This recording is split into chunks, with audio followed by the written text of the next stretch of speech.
अभी एक लड़की आई, कौन थी जी, कहाँ गई,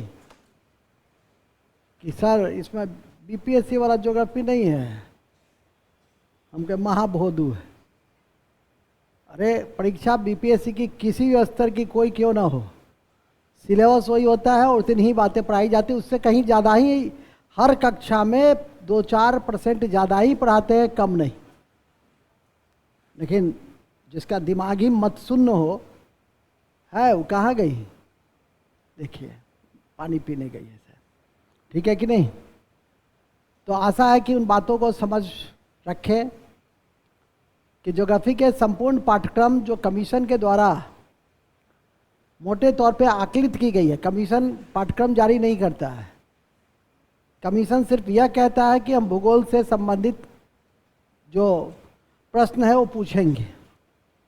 अब यहाँ मार्गदर्शक का काम होता है कि उसकी पूरी व्याख्या करता है विभिन्न प्रश्नों के आधार पर, विभिन्न वर्षों के प्रश्नों के आधार पर। और उसी कड़ी में हम लोग भारत के भूगोल को देख रहे हैं। तो हम लोग किसको देख रहे हैं, हम लोग भारत के भूगोल को देख रहे हैं, भारत के भूगोल को देख रहे हैं।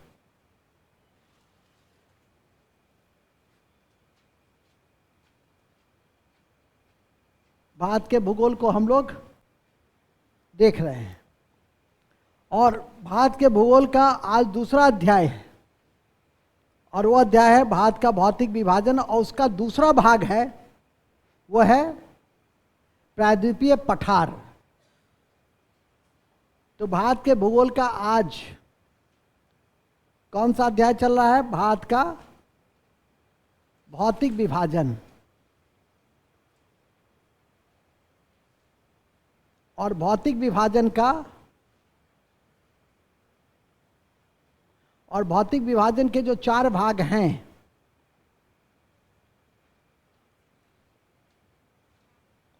उस कड़ी में हम लोग पर्वत पढ़ चुके हैं और पठार को पढ़ रहे हैं। पर्वत में ही पहाड़ी पढ़े हैं, पठार में भी पहाड़ी पढ़ेंगे। तब मैदान और द्वीप,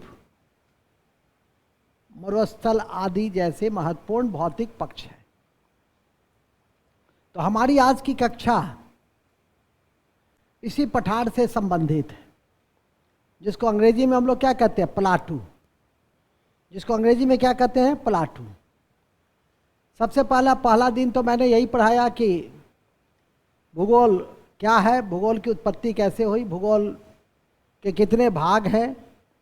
और उस कड़ी में मैंने कहा कि 2 महत्वपूर्ण भाग में भूगोल को पढ़ना है। एक भारत का भूगोल जिसमें 12 अध्याय लगभग है, भारत का भौगोलिक परिचय जो समाप्त हो गया है, उससे जुड़े हुए रोज आपको क्वेश्चन भी दे रहे हैं। भारत का भौतिक विभाजन, उससे भी अब क्वेश्चन मिलने लगेगा आपको। फिर भारत की नदियाँ, भारत की मिट्टी, भारत की वनस्पति, इस तरह से करके 12 अध्याय है। और दूसरा भाग है भारत का नहीं, भौतिक भूगोल, जिसमें 4 मंडल पढ़ने होते हैं, जल मंडल, वायुमंडल, स्थल मंडल और सौर मंडल। हम लोग फिलहाल भारत का भूगोल पढ़ रहे हैं, जो इस महीने इसको समाप्त करने का प्रयास होगा। इस 12 अध्याय को, सबसे बड़े अध्याय को पढ़ रहे हैं और वह है भारत का भौतिक विभाजन। और भारत के भौतिक विभाजन में हम पर्वत पिछले दिन पढ़े थे। मैंने बताया भी था कि पर्वत और पहाड़ी के बाद आ जाइए पठारी संरचना, और सबसे लंबी संरचना, सबसे बड़ी संरचना कौन सी है, मैदान। 43% हिस्सा मैदान का है। हम लोग इसी क्रम में पठार का अध्ययन करेंगे। तो हमारा आज ये जो आपका पूरा, ये देख, एक मैप के जरिए आपको बताने का कोशिश किया गया है कि भारत का पलाटू कहाँ है। और ये भारत का पलाटू का क्षेत्र है जो मारवाड़, बुंदेलखंड, बघेलखंड, शिलोंग, जिसको कार्बी एब्लोंग का पठार भी कहते हैं, मालवा है, छोटा नागपुर है, जो भारत का रूढ़ क्षेत्र है, दक्कन सबसे प्राचीनतम और महत्वपूर्ण में है, कर्नाटक, तेलंगाना और दंडकारण्य जो आपका छत्तीसगढ़ में है। तो ये आपका पठार का एक भौतिक पक्ष है जिसको आपने देखा, इसका पीडीएफ भेज देंगे। इसी कड़ी में अब हम इसका विश्लेषण को देखना चाहेंगे कि पठार क्या है, उसकी विशेषताएं क्या है, कितने भागों में उसको बांटकर पढ़ना होता है, कौन कौन से मुख्य पक्ष होते हैं, वही आपका उसी का अध्ययन हमें आपको कराना है। ये पठार सबसे पुरानी संरचनाओं में से एक है जिसको मध्यवर्ती उच्च भूमि कहते हैं, जिसको हम लोग किस नाम से जानते हैं, जिसको हम लोग मध्यवर्ती उच्च भूमि के नाम से जानते हैं। और ये मुख्य रूप से उत्तर पश्चिम में अरावली, पूरब में राजमहल, पश्चिम में गिर पहाड़ी और दक्षिण में इलायची की पहाड़ी, ये प्रायद्वीपीय पठार की सीमा को निर्धारित करता है। नदियों के मैदान से इसकी ऊंचाई लगभग 150 मीटर होती है, लेकिन यदि आप समुद्र तल से देखेंगे तो 600 से 900 मीटर की ऊंचाई को हम लोग पठार की श्रेणी में रखते हैं। तो यही हमारा पठार का इंट्रोडक्शन है। और इस प्रायद्वीपीय भारत में जो अनेक पठार है, उस अनेक पठार में अभी आपने देखा कि ये सारा पठार है प्लाटू का, सब प्रायद्वीपीय पठार का ही, मालवा, बुंदेलखंड, बघेलखंड, शिलोंग का पठार, छोटा नागपुर का पठार, दक्कन का पठार, दंडकारण्य का पठार, ये सब प्रायद्वीपीय पठार का ही भाग है। और इसी क्रम में फिर हमें यह देखना है, इसी क्रम में हमें फिर यह देखना है कि इस प्रायद्वीपीय पठार में कौन कौन सी भौगोलिक आकृति दिखाई देती है। तो ब्लॉक पर्वत दिखाई देती है, टॉर दिखाई देता है, भ्रंश घाटी दिखाई देता है, क्वार्टजाइट दिखाई देता है। तो ये सब इसके विशेषताओं में आती है। पठार में जो मुख्य मिट्टी पाई जाती है वो काली मिट्टी पाई जाती है, ठीक है कि नहीं। और पठार में धरातलीय विविधताएं बहुत अधिक है। धरातलीय विविधता का मतलब होता है कहीं पे आपको समतल भी मिलेगा, कहीं पे आपको नदी खड्ड भी मिलेगा, कहीं पे आपको महाखड्ड भी मिलेगा, और कहीं पे आपको जो चंबल की बीहर भी मिलेगी। तो ये सब बीहर, खड्ड, महाखड्ड, ये सब जो आपका विभिन्न स्थल आकृति है, ये प्रायद्वीपीय भारत का महत्वपूर्ण पक्षों में से एक है। और इसी को हम लोग आज आपके समक्ष सबसे पहले परिचय के रूप में रखना चाहेंगे। स्टार्ट करते हैं, लिखते हैं प्रायद्वीपीय भारत, लिखेंगे पठार ऑब्लिक। पहला तो चैप्टर है भारत का भौतिक विभाजन, अभी लिखे थे ना जी, तुम लोग भुला जाते हो, यही ना लिखेंगे पहले। भौतिक विभाजन ये पढ़ चुके हैं, वीडियो भी भेज दिए हैं कि जिसका किसी कान से छूट गया हो तो वो भी देख लेगा उसको। तो लिखेंगे भौतिक विभाजन, और भौतिक विभाजन का भाग 2 प्रायद्वीपीय भारत। प्रायद्वीपीय भारत, प्रायद्वीपीय भारत, कौन भारत? प्रायद्वीपीय भारत। लिखिए सबसे पहला मध्य उच्च भूमि, भारत का मध्यवर्ती उच्च भूमि, मध्यवर्ती उच्च भूमि प्रायद्वीपीय पठारी क्षेत्र के रूप में, प्रायद्वीपीय पठारी क्षेत्र के रूप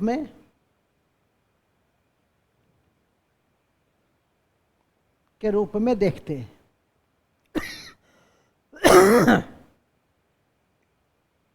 उच्च भूमि प्रायद्वीपीय पठारी भाग के रूप में देखते हैं।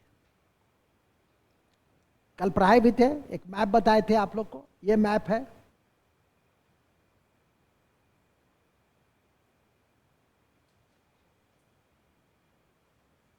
बताए थे ना। तो ये जो भाग है ये क्या है? ये नहीं, ये ऐसे वाला जो भाग है ये क्या है? सपाट, जिसका शीर्ष भाग क्या है? सपाट है, उसको हम लोग पठारी क्षेत्र कहते हैं। यही भारत की मैपिंग, इसको कहते हैं कार्टोग्राफी। मानचित्र के अध्ययन को क्या कहते हैं?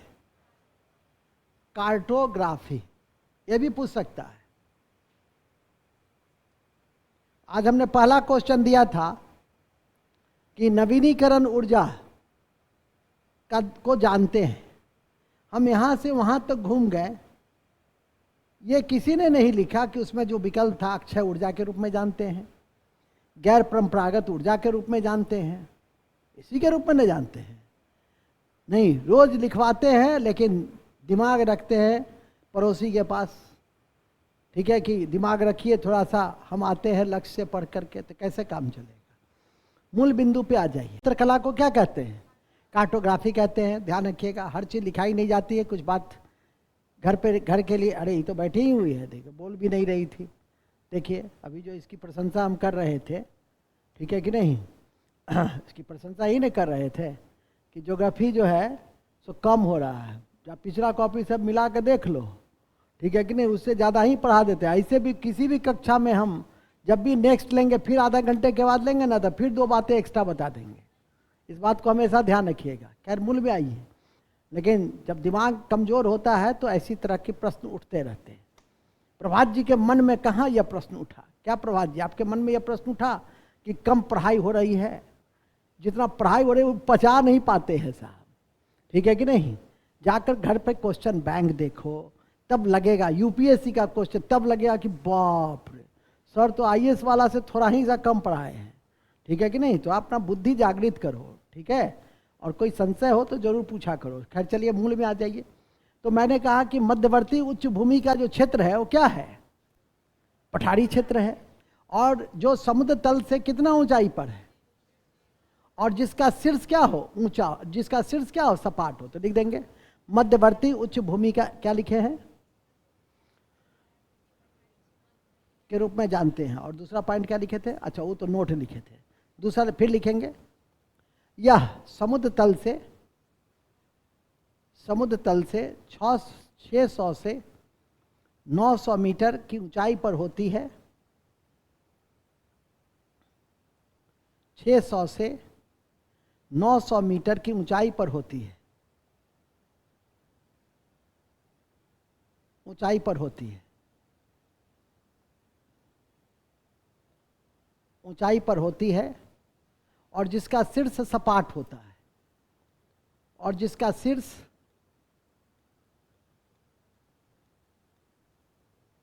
सपाट होता है, और जिसका शीर्ष सपाट होता है। क्या होता है? सपाट होता है। और जिसका शीर्ष कैसा होता है? सपाट होता है। ध्यान रखिएगा। अब आइए लिखेंगे, प्रायद्वीपीय पठार उत्तर पश्चिम में अरावली, इस लाइन को लिख दीजिए, उत्तर पश्चिम में अरावली, अरावली, और अरावली के ब्रैकेट में लिखिएगा, और अरावली के ब्रैकेट में लिखिएगा, अरावली ब्रैकेट में लिखिएगा भारत की सबसे प्राचीन, भारत की सबसे प्राचीन मोरदार पर्वत का उदाहरण है। भारत का सबसे प्राचीन मोरदार पर्वत का उदाहरण, लेकिन अब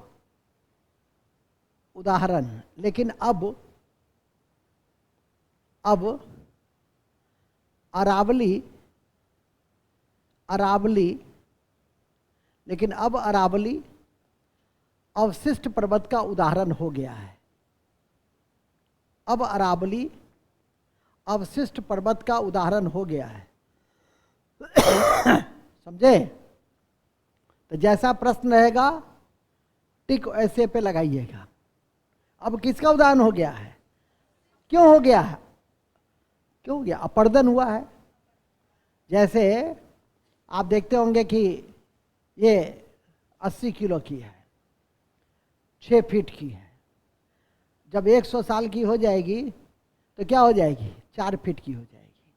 और 100 किलो बदल जाएगा 40 किलो में। अरे घर में बूढ़ी माता जी को, बूढ़ी दादी को देखते होंगे ना, नहीं तो क्या हो गया? वहाँ उनका क्षय होता है। उसी तरह से भौगोलिक आकृति का भी क्या होता है, जिसको अपर्दन कहते हैं, जिसको अंग्रेजी में कहते हैं इरोजन। तो अब अपर्दन हो गया, किसका उदाहरण हो गया है? ये अवशिष्ट का। अब किसका उदाहरण हो गया है? अवशिष्ट का। पहले किसका था? ये भारत की सबसे प्राचीन मोड़दार पर्वत श्रृंखला के उदाहरण थे और जिसका उदय प्री कैम्बियन काल में हुआ था। जब युग आरंभ हो रहा था उस समय इसका उदय हुआ था। लिख देना, ये भी लिख दो। अरावली की पहाड़ी प्री कैम्बियन अर्थात 600 मिलियन पहले से बना है। अरावली की पहाड़ी 600 मिलियन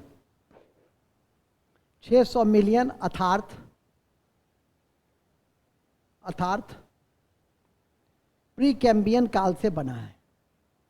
प्री कैम्बियन काल से बना है। प्री कैम्बियन काल से बना है। प्री कैम्बियन काल से बना है। ठीक है,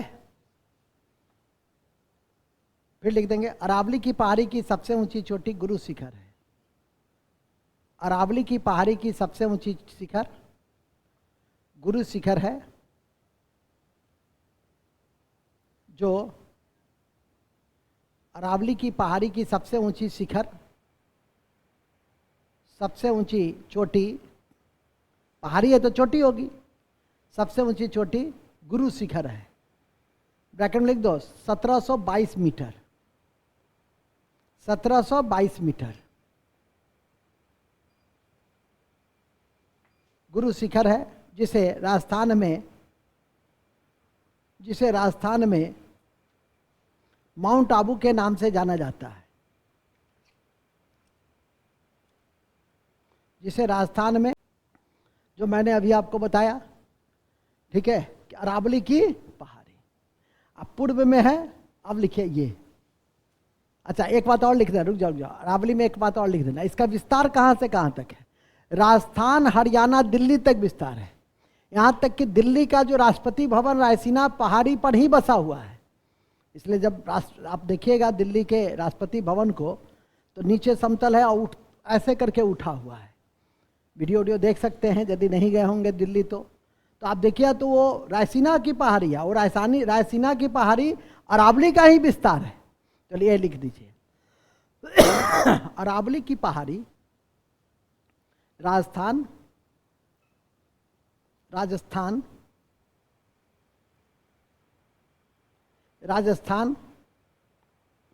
अरावली की पहाड़ी राजस्थान,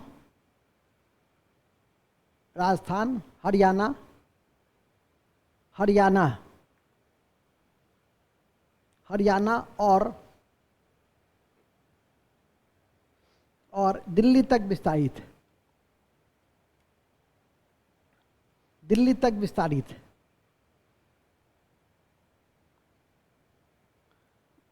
दिल्ली के रायसीना पहाड़ी पर ही राष्ट्रपति भवन है।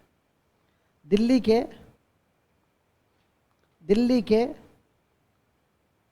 रायसीना पहाड़ी पर ही, दिल्ली के रायसीना पहाड़ी पर ही कौन सी भवन है? राष्ट्रपति भवन है। राष्ट्रपति भवन है। कौन सी भवन है? राष्ट्रपति भवन है। नेक्स्ट, फिर लिखेंगे पूरब में राजमहल की पहाड़ी है। पूरब में राजमहल की पहाड़ी है। प्रायद्वीपीय पठार के पूरब में क्या है? पूरब में किसकी पहाड़ी है? राजमहल की पहाड़ी है।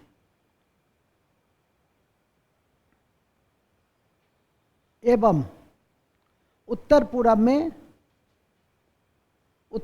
में ये है, ये देखिए शिलोंग का पठार, या इसको कार्बी एग लॉन्ग, रुक जाइए दूसरे उसमें लिख देते हैं, या कार्बी एगलोंग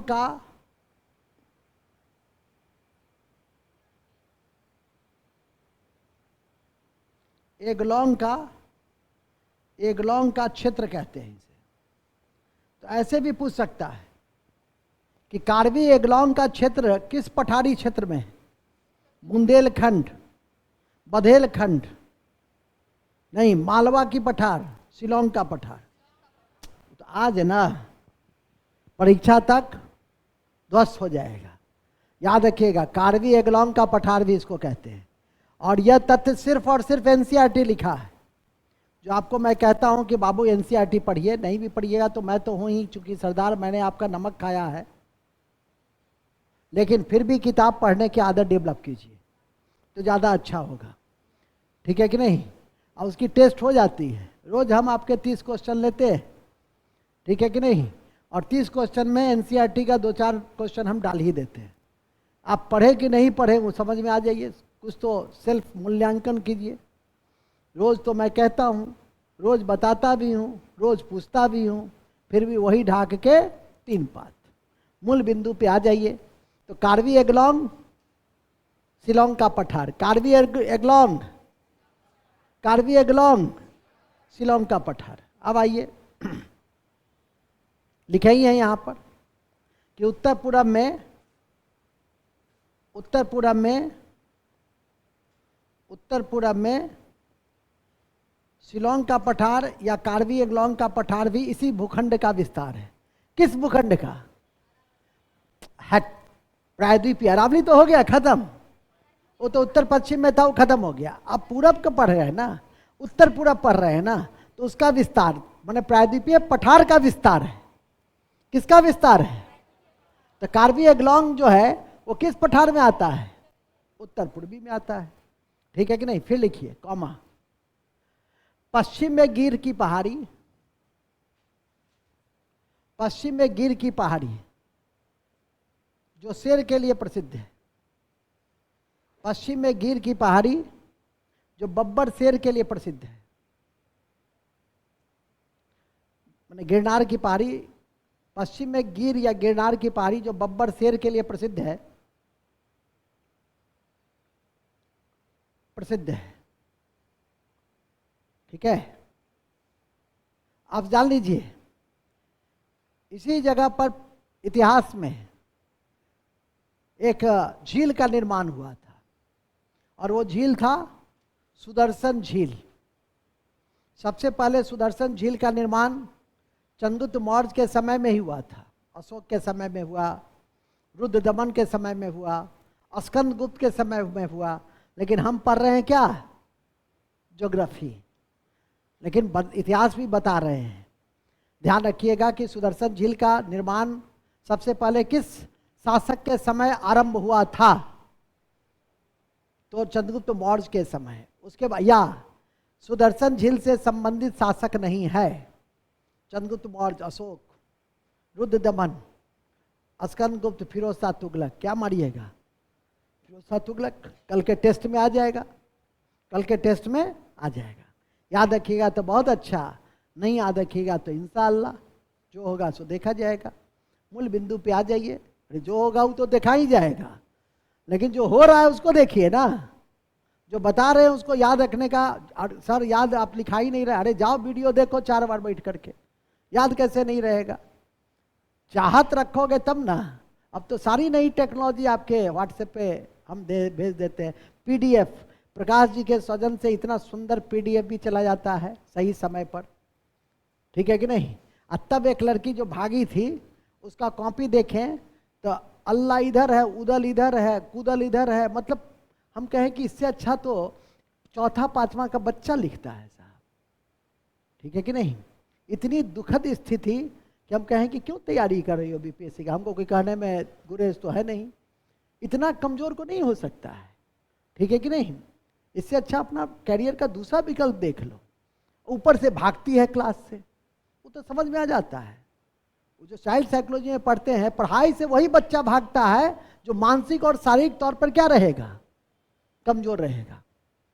सिपाही के बैच में बैठ करके लड़का जुडिशियल मजिस्ट्रेट है, जज है। ठीक है कि नहीं? तरुण झा सिपाही के बैच में। उस समय कोई बैच नहीं था। हम क्या यार जाओ ना, हमारा सब बैच एक ही है, मोर और लेस, थोड़ा किसी में कम किसी में ज़्यादा, लेकिन सब एक ही है। वो अभी जुडिशियल मजिस्ट्रेट। ठीक है कि नहीं? आप बीपीएससी के बैच में लड़का पढ़ा इनकम टैक्स कमिश्नर है अभी मुजफ्फरपुर में, दीपक। अक्ल होगा तब ना। ठीक है कि नहीं? अकले नहीं है तो नकल कैसे कीजिएगा? मूल बिंदु पे आ जाइए। ठीक है कि नहीं। और वो लड़का दीपक ISM धर्मार्थ का प्रोडक्ट था, और उसको जब छुट्टी मिलती थी महीना दिन का, जैसे अभी छुट्टी हो गया होगा 10 दिन का, तो पूछता था कि सर कोई अभी ऐसा बैच है जिसमें हमको लाभ होगा, तो कह देते थे कि सुबह भी पढ़ लो शाम भी पढ़ लो, आगे पढ़ता था।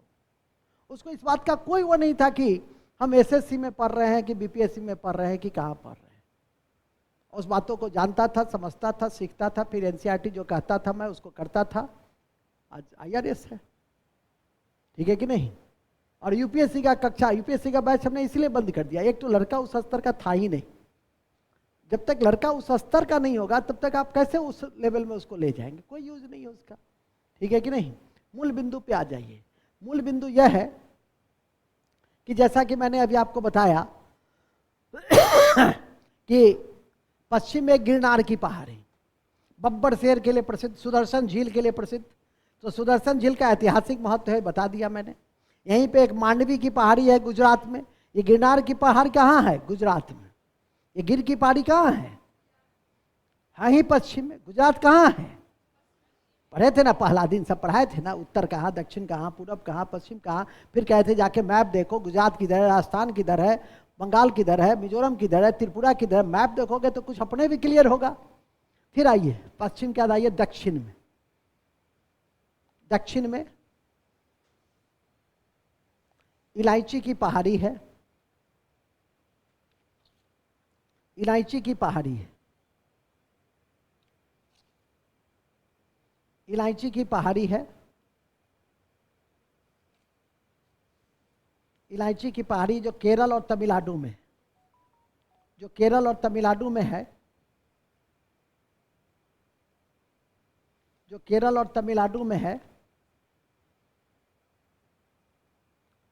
केरल और तमिलनाडु में है, इलायची के लिए प्रसिद्ध है। इलायची के लिए प्रसिद्ध है,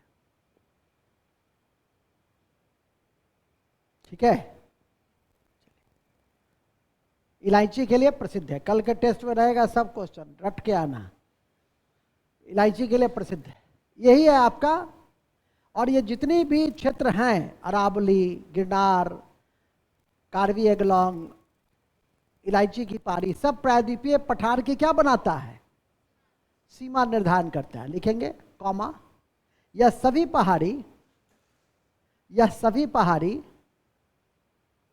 प्रायद्वीपीय पठार की सीमा निर्धारित करती है। सीमा निर्धारित करती है। सीमा निर्धारित करती है।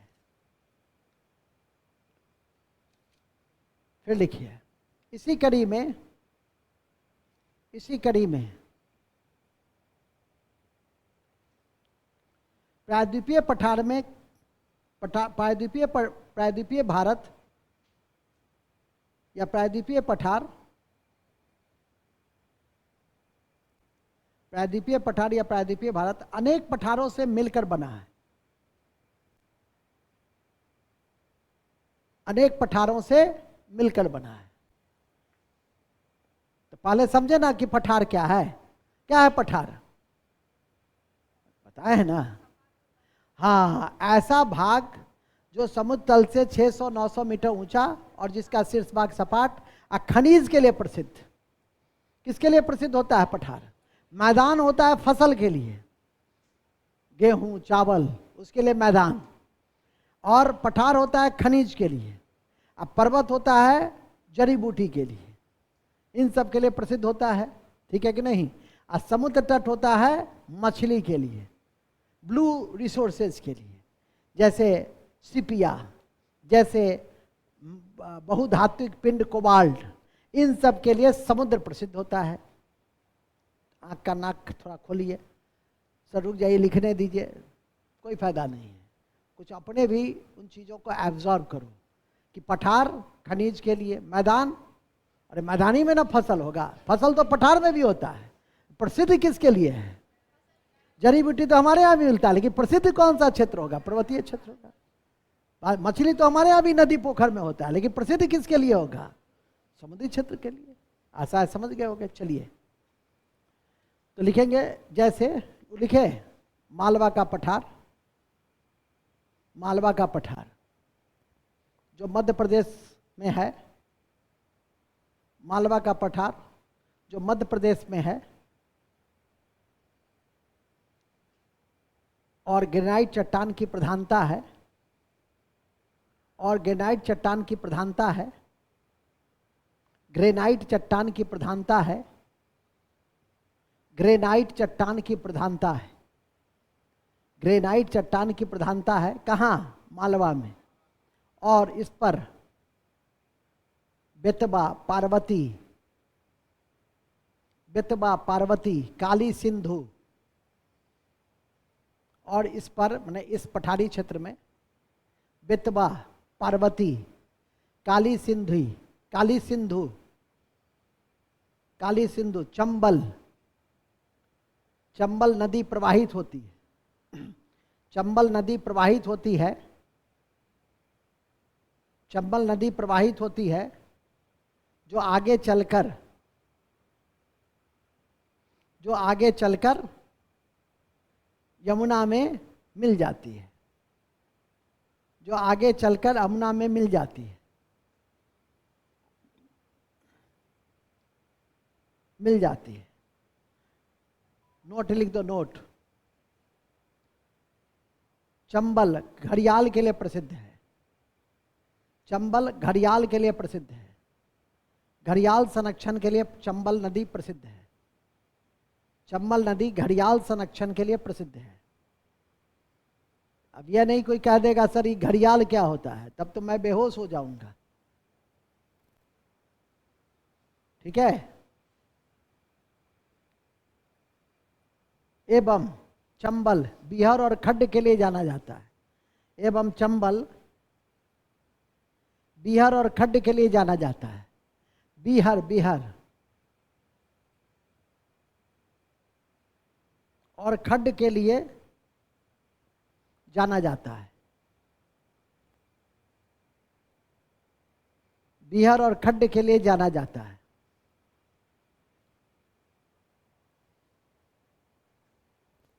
बिहार और खड्ड के लिए जाना जाता है। ठीक है। किसके लिए जाना जाता है?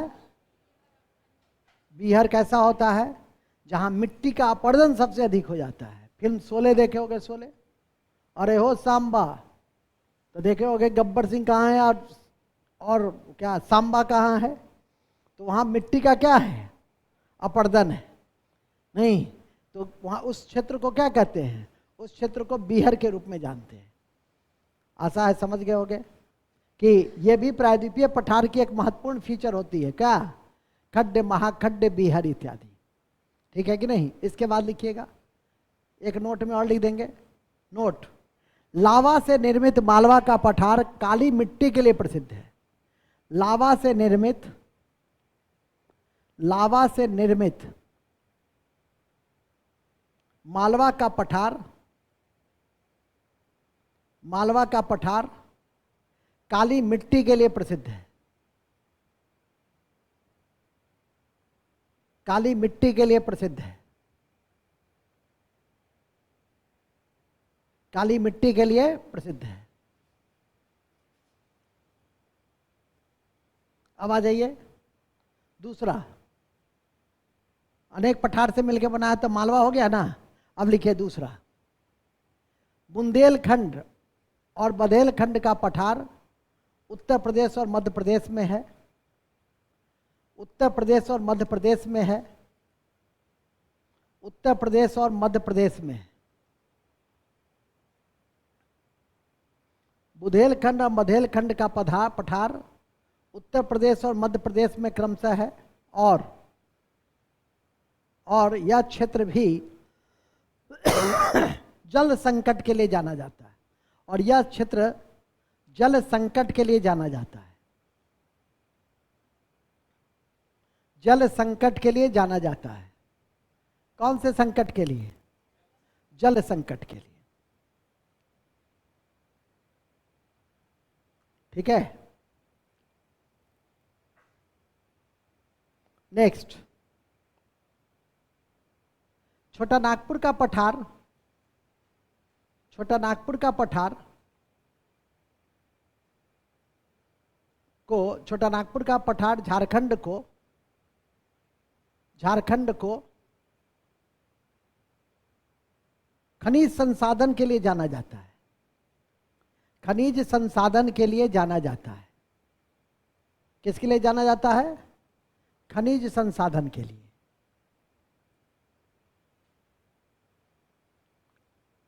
एवं ग्रेनाइट और निस चट्टान की प्रधानता है। एवं ग्रेनाइट और निस चट्टान की प्रधानता है। ग्रेनाइट और निस चट्टान की प्रधानता है। ग्रेनाइट और निस चट्टान की प्रधानता है। ग्रेनाइट और निस चट्टान की प्रधानता है, कॉमा। Next text. अब लिखेंगे मेघालय या शिलोंग का पठार भी, या वो तो प्रायद्वीपीय पठार का हिस्सा है। मेघालय या शिलोंग का पठार गारो खासी जयंतिया, गारो खासी जयंतिया, गारो खासी जयंतिया और बरेल की पहाड़ी के लिए जाना जाता है। और बरेल की पहाड़ी के लिए जाना जाता है। और बरेल की पहाड़ी के लिए जाना जाता है। बरेल की पहाड़ी के लिए जाना जाता है। ठीक है, बरेल की पहाड़ी के लिए जाना जाता है, याद रखिएगा। लास्ट, दक्कन का पठार, यह भारत का सबसे बड़ा पठार है। नेक्स्ट पठार, दक्कन का पठार, दक्कन का पठार, यह भारत का सबसे बड़ा पठार है। यह भारत का सबसे बड़ा पठार है।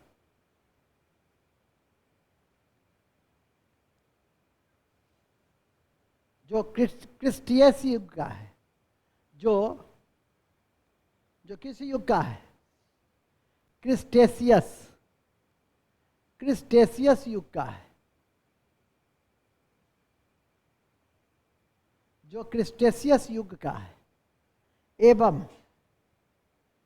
एवं बेसॉल्ट और लावा, बेसॉल्ट और लावा,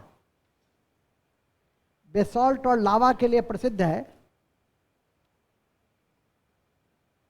बेसॉल्ट और लावा के लिए प्रसिद्ध है।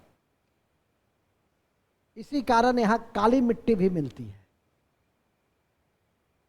और इस क्षेत्र में काली मिट्टी की प्रधानता है। या लास्ट में लिख देना, इस क्षेत्र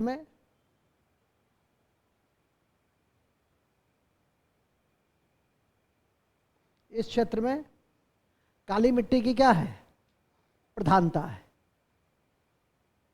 देख लीजिए, इस लाइन को ध्यान रखिएगा कि प्रायद्वीपीय भारत में दो क्षेत्र ऐसा है जहां काली मिट्टी मिलती है। एक पश्चिमी और दूसरा उत्तर पश्चिमी भाग। ठीक है कि नहीं? जिससे कि आपको क्वेश्चन बनाने में, कठिन से कठिन क्वेश्चन बनाने में भी ये लाइन ध्यान रहेगा तो दिक्कत नहीं होगी। तो हमारा लगभग सारा प्रायद्वीपीय भारत में जो पठार है वो सब खत्म हो गया। एक और है, दंडकारन का पठार, जो छत्तीसगढ़ में है। तो लिखिएगा, दंडकारन का पठार, दंडकारन का पठार जो छत्तीसगढ़ में है, नक्सल प्रभावित है। नक्सल प्रभावित है। जो छत्तीसगढ़ में है वो क्या प्रभावित है? नक्सल प्रभावित है। ठीक है, क्या प्रभावित है? नक्सल प्रभावित है। क्या प्रभावित है? नक्सल प्रभावित है। तो इन्हीं शब्दों के साथ हमारा ये जो परिचय है प्रायद्वीपीय पठार का, वो परिचय आपका क्या हो गया? समाप्त हो गया। अब प्रायद्वीपीय पठार में कुछ स्थल आकृति देखने को मिलती है, जिसमें भ्रंश घाटी है, जिसमें ब्लॉक पर्वत है, जिसमें टॉर है। और इसको ध्यान रखिए, तो लिखेंगे प्रायद्वीपीय चेंज, भूलेंगे नहीं कि प्रायद्वीपीय भारत में ब्लॉक पर्वत, भ्रंश घाटी, टॉर टॉर टॉर इत्यादि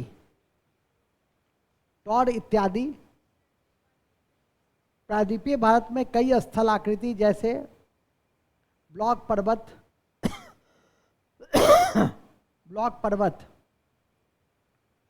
भ्रंश घाटी, ब्लॉक पर्वत भ्रंश घाटी और टॉर के क्षेत्र दिखाई देते हैं। टॉर के क्षेत्र दिखाई देते हैं। ठीक है, चलिए, यही था आपका क्या, प्रायद्वीपीय भारत का एक भाग। अब प्रायद्वीपीय भारत का दूसरा भाग है, और वो है पूर्वी घाट और पश्चिमी घाट का क्षेत्र, जिसको जाने बिना तो आपको छोड़ूंगा नहीं। तो लिखिएगा पैराग्राफ चेंज करके, प्रायद्वीपीय भारत या पठार का सबसे महत्वपूर्ण हिस्सा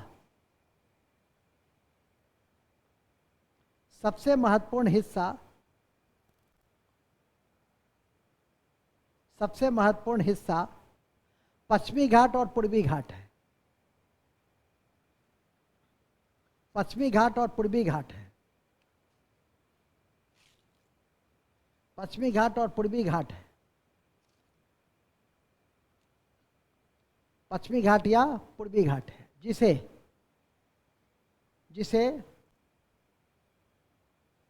जिसे कई स्थानीय नाम से जानते हैं। ये क्वेश्चन बीपीएससी पहले भी पूछे हुए हैं। जिसे कई स्थानीय नाम से जानते हैं, टिक लगा लीजिए। जिसे कई स्थानीय नाम से जानते हैं, जैसे महाराष्ट्र में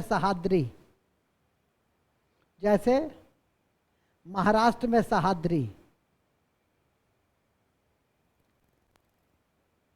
कर्नाटक तमिलनाडु में नीलगिरी, तमिलनाडु और कर्नाटक में नीलगिरी,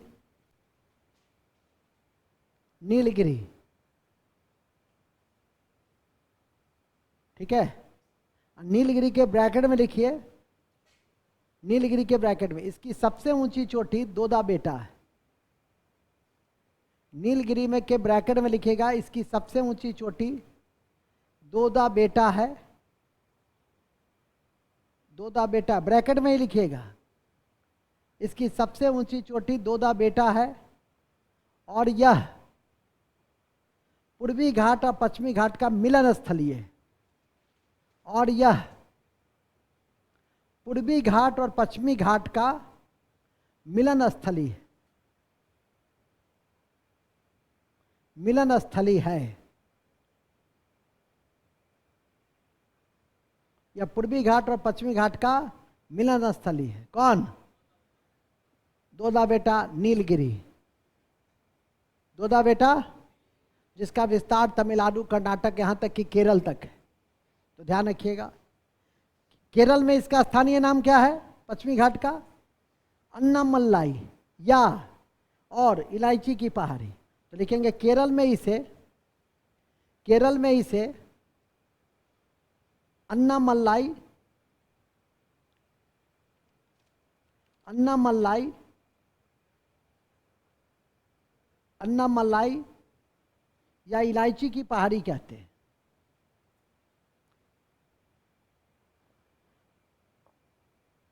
पहाड़ी कहते हैं।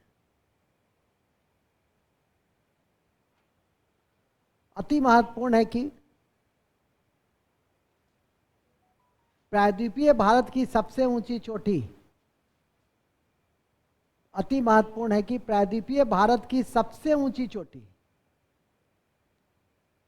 उस दिन भी लिखाए थे, अनाईमुडी, प्रायद्वीपीय भारत की सबसे ऊंची चोटी अनाईमुडी,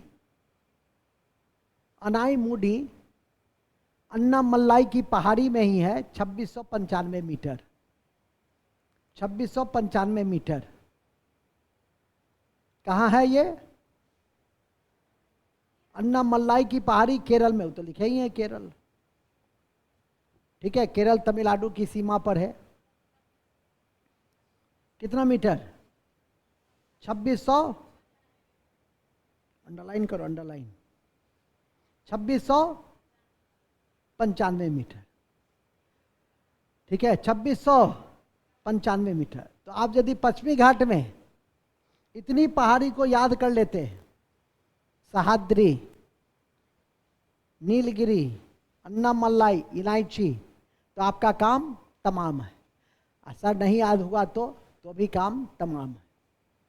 अब आपको फैसला कर लेना है कि करना क्या है, लेकिन नोट में 2-3 तथ्य लिख लीजिएगा तो ठीक ही रहेगा, थोड़ा सा कॉपी भरा रहना चाहिए, ठीक से लिख लीजिए। नोट, नोट, नोट, नोट में लिखिएगा सह्याद्री की पहाड़ी, सह्याद्री श्रेणी की पहाड़ी की सबसे ऊंची चोटी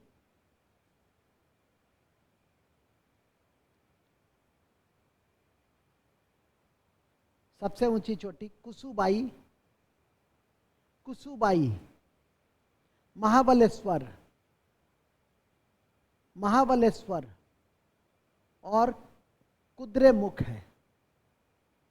महाबलेश्वर वर्टिकल लिखो ना, वर्टिकल, कुत्सुबाई, महाबलेश्वर और कुद्रेमुख है। कुद्रेमुख, कुद्रेमुख किस स्टेट में है और किस लिए प्रसिद्ध है? हाँ हाँ बताइए बताइए। कुद्रेमुख कर्नाटक में है और कुद्रेमुख प्रसिद्ध है, कुद्रेमुख प्रसिद्ध है किसके लिए?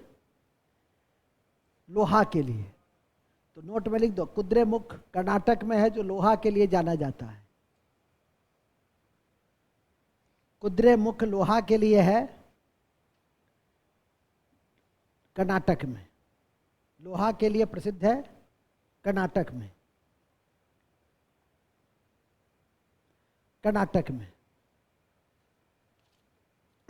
ठीक है।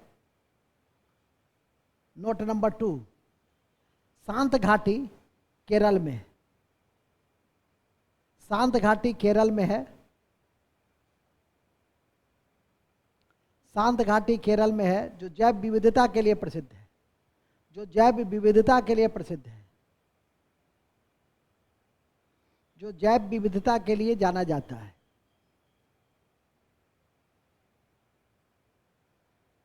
जो जैव विविधता के लिए जाना जाता है, हॉट स्पॉट है। जैव विविधता का क्या है? Hot spot. एनवायरनमेंट में पढ़ाते भी हम हैं। और यह भी याद रखिएगा कि यह जो शांत घाटी है, यहाँ पे एक फॉरेस्ट पाया जाता है। उस फॉरेस्ट का क्या नाम है बताओ? उस फॉरेस्ट का नाम है सोला फॉरेस्ट। उस फॉरेस्ट का क्या नाम है? सोला फॉरेस्ट। वहाँ ये भी लिख दो, शांत घाटी में 16 वन पाए जाते हैं। टिक लगाइए उस पर। शांत घाटी में कौन सा वन पाए जाते हैं? 16 वन पाए जाते हैं।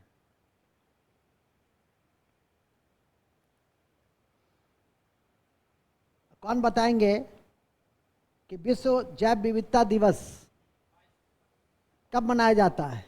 22 मई। वेरी गुड, आप खड़ा होइए। इंडिया का दूसरा ग्लोबल पोर्ट कौन सा है? भेजे हैं आप लोग के व्हाट्सएप पर भी। भारत का दूसरा ग्लोबल पोर्ट, वैश्विक बंदरगाह कौन सा है? भेजे हैं ना? नहीं भेजे हैं? तभी ना समझेंगे कि आप घोड़ा लाइक आदमी हैं, नहीं तो समझेंगे कि आप भी गधे हैं। नहीं तो क्या समझेंगे हम? सो बताइए।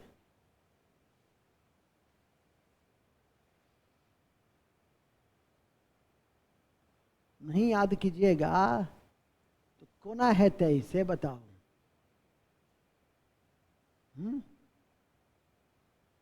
कोना कोना है तय, जल्दी बताओ।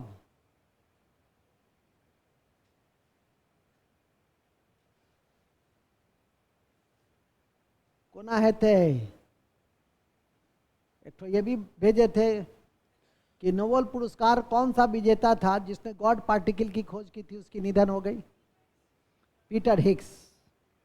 अपने इंस्टाग्राम पे भी डाले हुए हैं हम, ठीक है कि नहीं।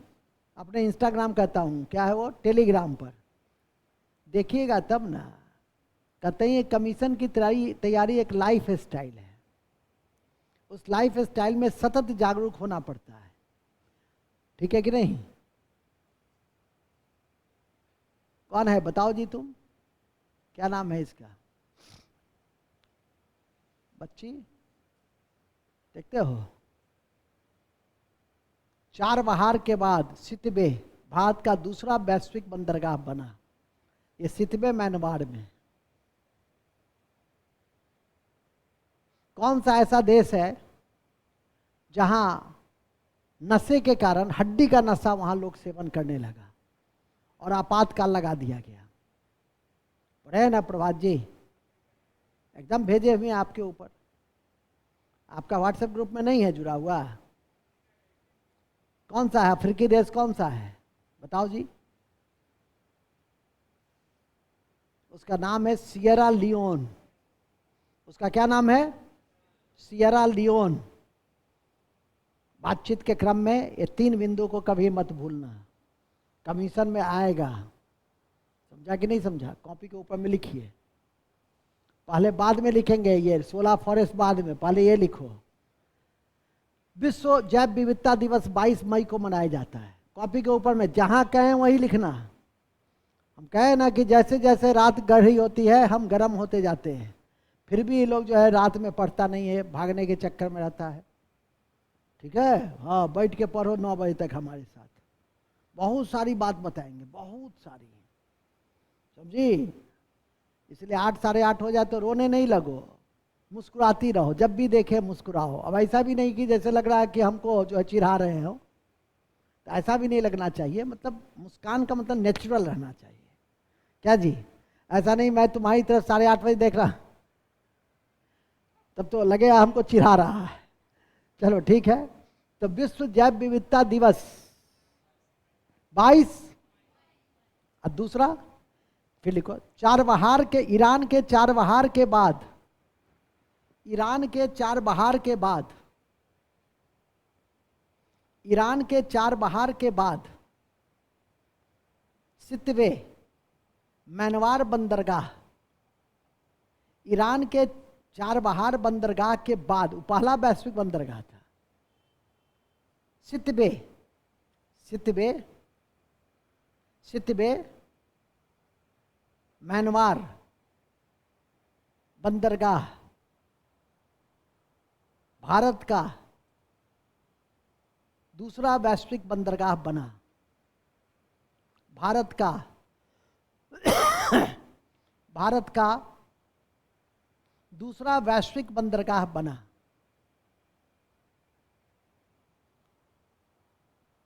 कल के टेस्ट में सब रहेगा। जो भागा है वो कहेगा जा हम तो पढ़ाई भी नहीं किए थे सर। तो भागिएगा तो कौन पढ़ा लेगा, रहिएगा तब ना पढ़िएगा। भागने से पढ़ाई होता है, भाग भगोल से एकदम। जब तक मेरी कक्षा चले चुपचाप बैठे रहो, ठीक है कि नहीं। किसी परीक्षा में 98-97% रहेगा ही रहेगा, ठीक है कि नहीं।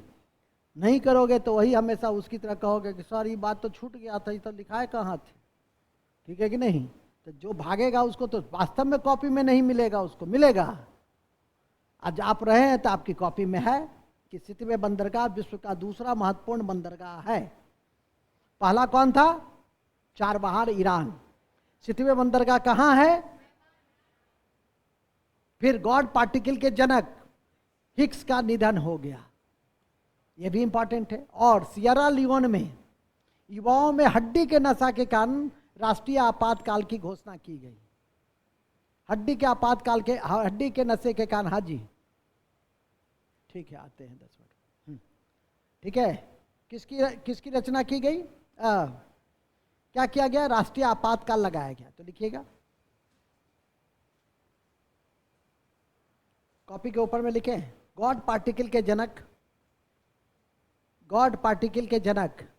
अरे ज्योग्राफी में ही लिख लीजिए, पेट सैड सर करती है, ऊपर में लिखती कहीं पर। अब हम पूछेंगे पश्चिमी घाट में क्या क्या विशेषता है, तो सर पश्चिमी घाट की पहली विशेषता यह है कि सियरा लियोन एक ऐसा देश है जहां हड्डी के नशा के कारण राष्ट्रीय आपातकाल लगा। सर हिग्स बोसन के जनक, गॉड पार्टिकल के जनक हिग्स का निधन हो गया। सर सितवे बंदरगाह विश्व का दूसरा सबसे बड़ा, भारत का दूसरा वैश्विक बंदरगाह बना। सर यह है पश्चिमी घाट में। सर सर करती हो, जहां कहें वहीं लिखो, नहीं तो सब लाहौल बिला कुबत हो जाएगा। समझ नहीं रही हो क्या जी? नहीं तो उसको घेर लो, हाँ उसको घेर लो, हाँ लिख दो, घेर लेना। क्या लिखे? गॉड पार्टिकल के जनक हिग्स का निधन हो गया। हिग्स का हाल ही में निधन हो गया। हिग्स का हाल ही में निधन हो गया। हिग्स का हाल ही में निधन हो गया। हिग्स का हाल ही में निधन हो गया। किसका? किसका? किसका? हिग्स का। और चौथा है अफ्रीका का एक महत्वपूर्ण देश सियरा लियोन। अफ्रीका का एक महत्वपूर्ण देश सियरा लियोन।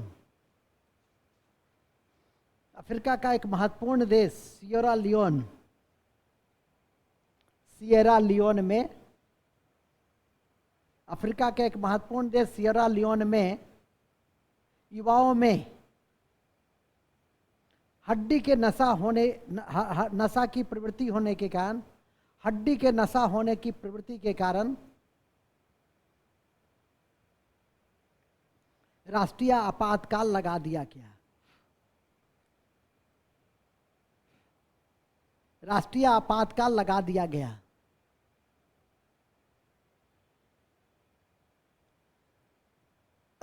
राष्ट्रीय आपातकाल लगा दिया गया। राष्ट्रीय आपातकाल लगा दिया गया। किसमें? किसमें? चलिए नेक्स्ट। अब आइए ज्योग्राफी में। अब कहाँ थे हम लोग? ज्योग्राफी में शांत घाटी में थे। फिर लिखिए, पश्चिमी घाट में प्रसिद्ध पर्यटन स्थल ऊटी। प्रसिद्ध पर्यटन स्थल ऊटी। प्रसिद्ध पर्यटन स्थल ऊटी। प्रसिद्ध पर्यटन स्थल ऊटी। प्रसिद्ध पर्यटन स्थल ऊटी नीलगिरी की पहाड़ी। नीलगिरी की पहाड़ी तमिलनाडु में अवस्थित है। नीलगिरी की पहाड़ी तमिलनाडु में स्थित है। नीलगिरी की पहाड़ी तमिलनाडु में स्थित है। ठीक है, तो यह हुआ एक भाग। एक भाग क्या हुआ? पश्चिमी घाट। अब आइए पूर्वी घाट। पूर्वी घाट, ठीक है, पूर्वी घाट। एक मिनट इसको देखिए, जितना पढ़े हैं उसको रीडिंग मारिए थोड़ा सा। हड़बड़ाने से काम नहीं चलता है, इसको एक बार रीडिंग मारिए। अभी आएंगे तो आज यहीं टहल रहे हैं, पूछेंगे हम।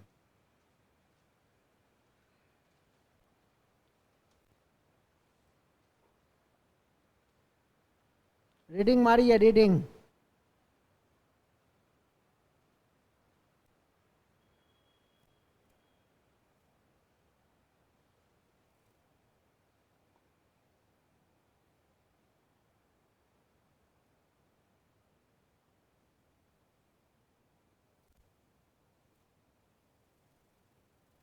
हम यहीं पर हैं, पीछे मत देखिए।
सोफा चाहिए, कोनो बात नहीं है।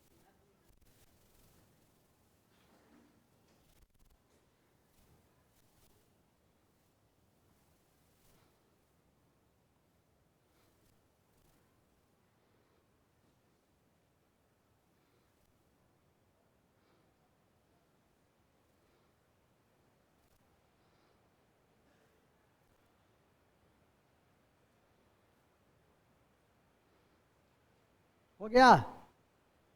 याद हुआ? याद हुआ? तो सो रही थी, देखिए, ये देखिए इनको, ये सो रही थी। याद हुआ आपको? खड़ा होइए। अरे आपको नहीं कहे हैं, उनको कहे हैं, वो सो रही हैं।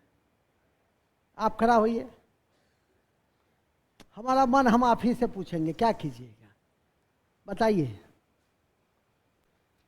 16 वन कहाँ पाए जाते हैं?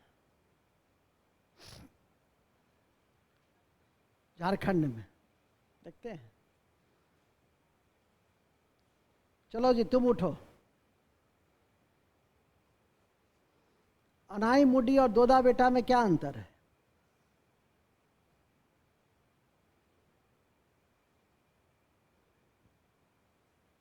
देखो ये बता देगी। खड़ी हो जी। अनाई मुडी और दोदा बेटा में क्या अंतर है? वंदे मातरम। अनाई मुडी और दोदा बेटा में क्या अंतर है? प्रभात जी आप बताइए। सबसे ऊंची चोटी है। और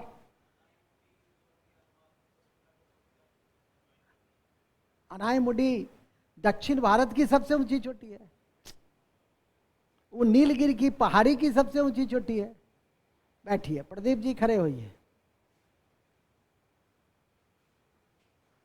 अरावली की पहाड़ी के विषय में बताइए, क्या है? बताया है ना कि सर अरावली की पहाड़ी, सब हम ही बता दें?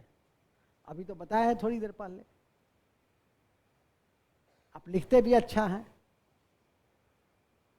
तुम भी लिखती अच्छा, लेकिन वर्तमान में अवशिष्ट पर्वत का उदाहरण है। और पहले यह प्राचीन मोरदार पर्वत था। और सर इसका विस्तार राजस्थान से हरियाणा दिल्ली तक है। सर दिल्ली का राष्ट्रपति भवन, रायसीना की पहाड़ी इसी का विस्तारित रूप है। सर इसकी सबसे ऊंची चोटी गुरु शिखर माउंट आबू में है। सर और सब हम ही बता दें? क्या याद की? 2 मिनट जो ब्रेक दिए तो क्या किए हैं? प्रकाश तुम खड़ा हो। पूर्वी भाग जो है प्रायद्वीपीय पठार का, उसके विषय में बताइए। पता है ना कि प्रायद्वीपीय भारत का पूर्वी भाग शिलोंग का पठार है या मेघालय का पठार है। सर इसे कार्बी एंगलोंग का पठार के रूप में भी जाना जाता है। सर यहाँ गारो खासी जयंती और बरेल की पहाड़ी भी है। सर सब बात हम ही बता दें? तो क्या याद कर रहे थे कि यह मध्यवर्ती उच्च भूमि का क्षेत्र है, यह मध्यवर्ती उच्च भूमि का क्षेत्र है।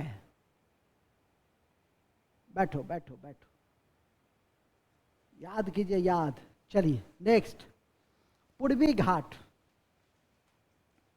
लिखेंगे। पूर्वी घाट, पूर्वी घाट पश्चिमी घाट की तुलना में, पश्चिमी घाट की तुलना में इसकी ऊंचाई कम है, इसकी ऊंचाई कम है। और यह महानदी गोदावरी, और यह महानदी गोदावरी कृष्णा, और यह महानदी गोदावरी और कृष्णा एवं कावेरी नदी के द्वारा, एवं कावेरी नदी के द्वारा अपर्दित है।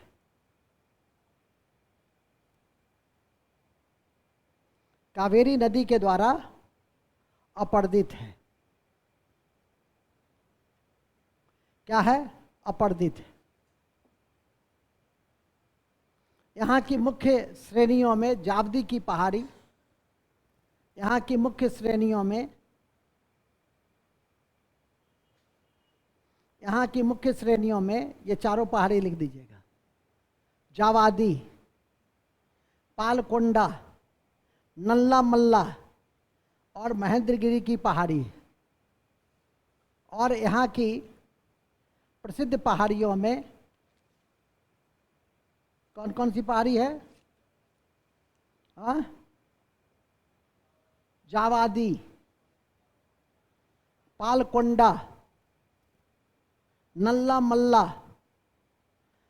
मल्ला और महेंद्रगिरी की पहाड़ी है, और महेंद्रगिरी की पहाड़ी है।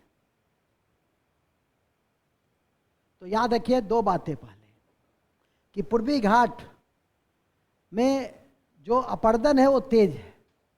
क्यों तेज है? क्योंकि नदियों के कारण उसकी निरंतरता को भंग कर दिया जाता है। उन नदियों में कौन सी नदी है? गोदावरी, कृष्णा, महानदी, जो उड़ीसा की जीवन रेखा है, महानदी। और ये दक्षिण भारत की गंगा है। और ये एक ऐसी नदी है जो जिसमें दक्षिण भारत में सालों भर पानी रहता है। एक दिन और बता रहे थे, एक दो दिन पहले।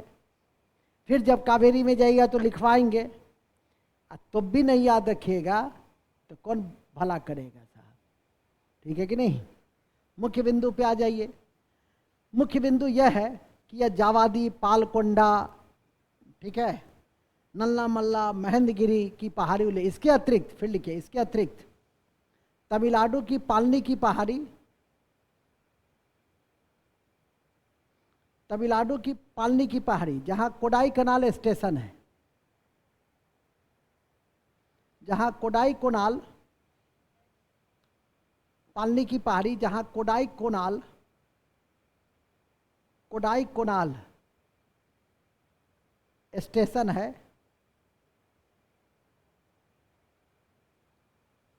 शिवराय की पहाड़ी तमिलनाडु, शिवराय की पहाड़ी तमिलनाडु,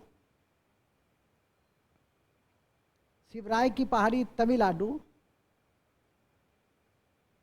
और गढ़जात की पहाड़ी उड़ीसा, गढ़जात, गढ़जात की पहाड़ी उड़ीसा अति महत्वपूर्ण भाग है। गढ़जात की पहाड़ी उड़ीसा अति महत्वपूर्ण भाग है।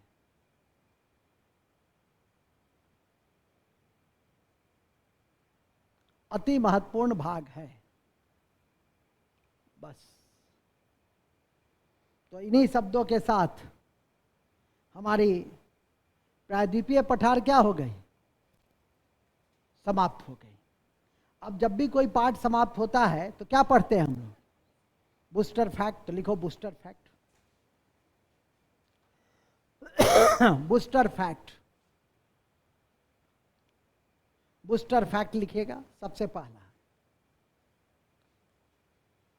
महानदी को उड़ीसा की जीवन रेखा कहते हैं।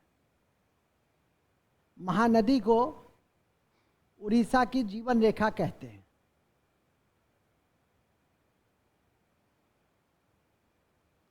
महानदी को उड़ीसा की जीवन रेखा कहते हैं। दूसरा, गोदावरी को दक्षिण की गंगा, गोदावरी को दक्षिण की गंगा कहते हैं। गोदावरी को दक्षिण की गंगा कहते हैं। गोदावरी को दक्षिण की गंगा कहते हैं। जबकि कावेरी दक्षिण भारत की एकमात्र ऐसी नदी है, कावेरी दक्षिण भारत की एकमात्र ऐसी नदी है, एकमात्र ऐसी नदी है जो, एकमात्र ऐसी नदी है जिसमें सालों भर पानी रहती है। जिसमें सालों भर पानी रहती है, जिसमें सालों भर क्या रहती है, पानी रहती है। ये तो ऑलरेडी लिखे हुए थे कि पूर्वी घाट और पश्चिमी घाट की मिलन स्थली कहाँ है, नीलगिरी की पहाड़ी। कहाँ, दोदा बेटा, जो नीलगिरी की पहाड़ी की सबसे ऊंची चोटी। अभी पूछे भी थे कि दोदा बेटा और अन्नाई मुडी में क्या अंतर है, तो उन्होंने बताया कि दोदा बेटा सर नीलगिरी की पहाड़ी की सबसे ऊंची चोटी है, जहाँ पूर्वी घाट और पश्चिमी घाट दोनों की मिलन स्थली है। वहीं अनाई मुडी अन्नामलाई ही नहीं बल्कि दक्षिण भारत की सबसे ऊंची चोटी 2695 मीटर है।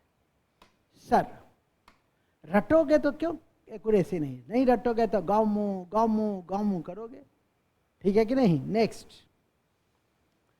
मतलब नेक्स्ट पॉइंट में फिर लिखेंगे। राजस्थान के जैसलमेर के क्षेत्र में, राजस्थान के जैसलमेर के क्षेत्र में बरखान टीला, बरखान टीला ब्रैकेट में लिख दो, चापाकार रेत का टीला होता है, चापाकार रेत का टीला होता है, चापाकार रेत का टीला होता है, चापाकार रेत का टीला होता है। चापाकार कौन सा, बरखान टीला। नेक्स्ट, चंबल की एकमात्र मुख्य सहायक नदी बनास, एनसीईआरटी फैक्ट है ये। चंबल की एकमात्र मुख्य सहायक नदी बनास। चंबल की एकमात्र मुख्य सहायक नदी बनास, बनास पश्चिम में अरावली से निकलती है। बनास कहाँ से निकलती है, पश्चिम में अरावली से निकलती है। नेक्स्ट, छोटा नागपुर का पठार खनिज के लिए प्रसिद्ध है, खनिज के लिए प्रसिद्ध है, विशेषकर लोहा, कोयला, अबरक, यूरेनियम इत्यादि। कोयला, यूरेनियम, अबरक इत्यादि। इसे पाट के रूप में भी जानते हैं, इसे पाट के रूप में भी जानते हैं, पाट अंचल। यदि आपसे पूछेगा कि पाट अंचल कहाँ है, तो कहाँ मारिएगा, छोटा नागपुर। हालांकि बीपीएससी एक बार दिए हुए है पट, पाट नहीं दिया, अब पट दे दिया। लड़का कंफ्यूज कर गया, कोई कंफ्यूजन बात नहीं है, दे सकता है ऐसा। पाट एक्चुअली वर्ड क्या है, पाट दे दिया, पट ठीक कर लीजिए, मतलब मानसिक रूप से ठीक करके टिक लगा दीजिए।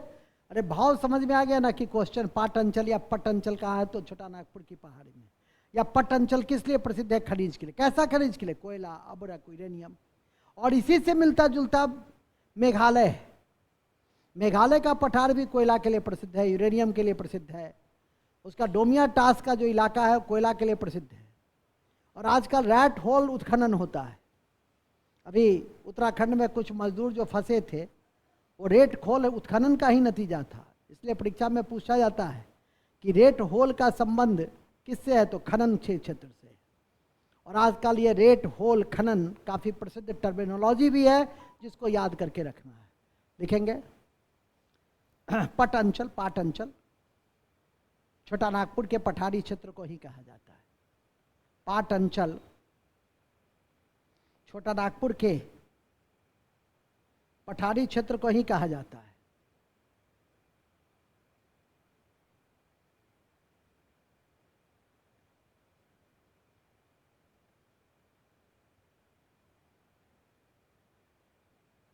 ठीक है, उसमें नोट में लिख दीजिएगा। Rate hole mining, rate hole mining, rate hole mining, यह खनन से संबंधित है जिसमें खनन से संबंधित है जिसमें एक सकरा गड्ढा खोदा जाता है, सकरा गड्ढा खोदा जाता है, सकरा गड्ढा खोदा जाता है जिसमें एक आम आदमी को सुरंग में उतारा जाता है, जिसमें एक आम आदमी को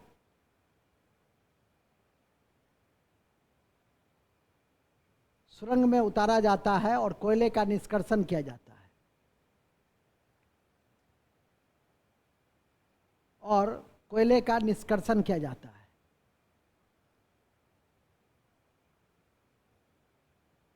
नवंबर 2023 में, नवंबर 2023 में, नवंबर 2023 में, नवंबर 2023 में क्या, हाँ, उत्तराखंड के कौन सुरंग था बताओ? सिल्क सुरंग, सिल्क सुरंग, उत्तराखंड के सिल्क सुरंग में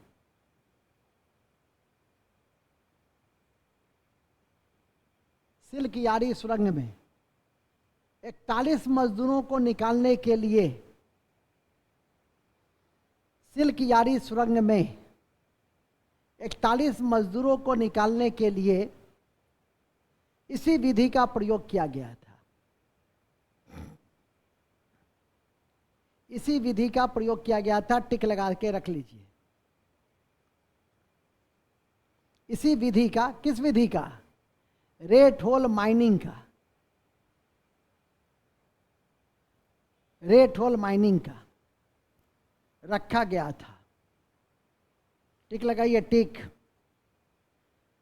नहीं तो 4 महीना का सिल्क यारी चला जाएगा दूसरा यारी में। याद कीजिएगा तो ठीक है, नहीं याद कीजिएगा तो इस बार बीपीएससी के किसी परीक्षा में पूछेगा ही सिल्क यारी सुरंग, मैंने ये पूछेगा कि कहाँ दुर्घटना हुई, किस सुरंग में, 4 सुरंग का नाम देगा और किस विधि के से जुड़ा हुआ है, तो रेट होल माइनिंग। और ये रेट होल माइनिंग मेथड का संबंध किस खनन से है, तो कोयला के खनन से है। सब बात लिखाई दी है, सकरा खड्डा एकदम तोड़ तोड़ के बता दिया गया है। अब आपका दिमाग की आप इसको कब तक याद करके रखें। जैसे ये सो रही थी, 2 मिनट का छुट्टी दी, आराम से सो गई। ऐसे व्यक्ति को हम पढ़ा पाएंगे? सब भगवान मालिक है, जो होगा, जो भगवान करेंगे अच्छा ही करेंगे। चलिए आगे लिखिए, ठीक है। हम भी यहाँ 1 बजे से खड़े हैं लगभग, और उसके पहले लगभग 12:15 बजे तक खड़े होकर सुबह से आए हैं। कहीं भी थकावट का नामो निशान दिखाई देता है? न तो आवाज में, न व्यवहार में। क्या बात समझ में आ गई? जबकि तुमसे 2 गुना उम्र के होंगे कम से कम। बात समझे? आप 25 के होंगे तो 50 तो हो ही गया होगा, आप 30 के होंगे तो 60 हो गया होगा, आप 35 के होंगे तो 70, सर हम 40 के 80। आगे लिखो। अब ऐसा नहीं कह देना इंशाअल्लाह सर आपको ईश्वर ऐसा ही बना के रखे, ठीक है। लिखो आगे। एक तो ये बुढ़ा लगता है मेरे सामने में, इससे ज़्यादा दमखम तो हम रखते हैं, ठीक है कि नहीं? थक जाता है तुरंत। रखो, टाइट रहो हमेशा, ठीक है। आगे लिखिए। देखो ना 7:30 हो गया ना, अब सब। जबकि क्या है कि जैसे जैसे रात गहरी होने लगे आपकी खुशी मुस्कुराहट उतना होने लगे। आगे लिखिए। छोटा नागपुर की तरह, छोटा नागपुर की तरह मेघालय के पठारी क्षेत्र भी मेघालय के पठारी क्षेत्र भी कोयला लोहा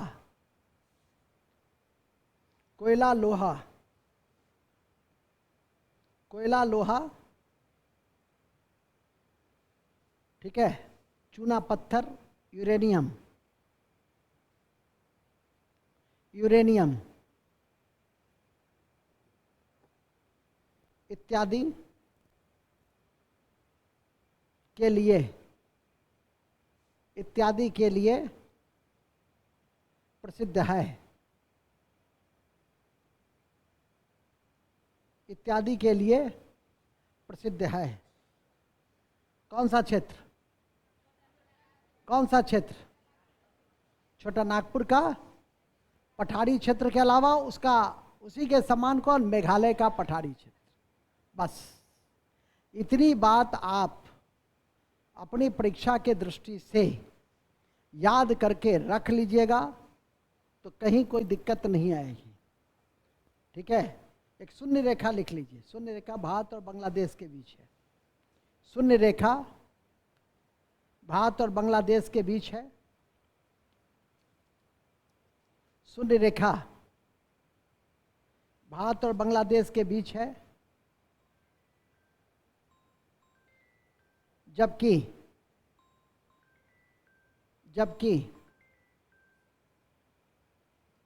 24 समानांतर रेखा जबकि 24 समानांतर रेखा का संबंध, जबकि 24 समानांतर रेखा का संबंध 24 समानांतर रेखा का संबंध भारत और पाकिस्तान के बीच में,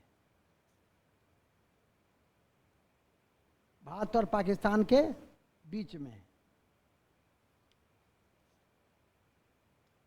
ठीक है,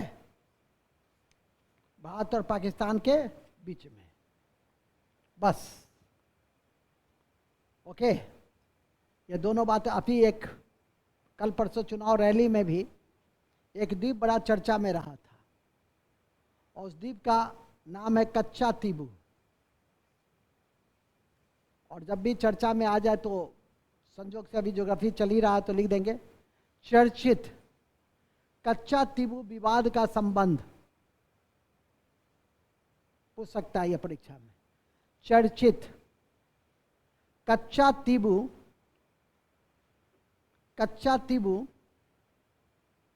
विवाद का संबंध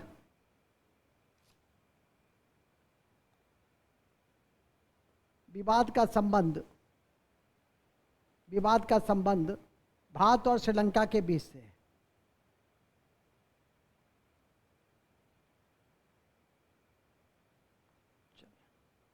भारत और श्रीलंका के बीच से। ठीक है, चलिए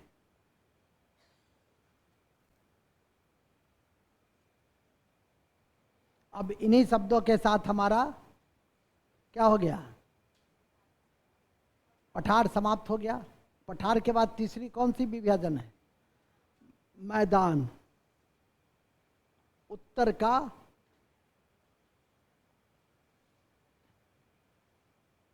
मैदानी भाग।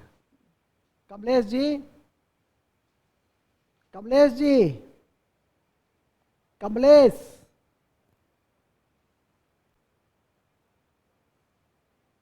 थोड़ा सा देखो, थोड़ा बता रहे हैं आज इसको खत्म करेंगे आज। कमलेश जी,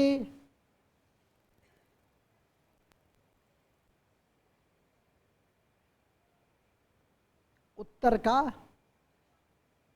आ गया सानू, ईद मुबारक हो। सेवैया लाया है मेरे लिए। पहले इसको रिकॉर्डिंग बंद करो।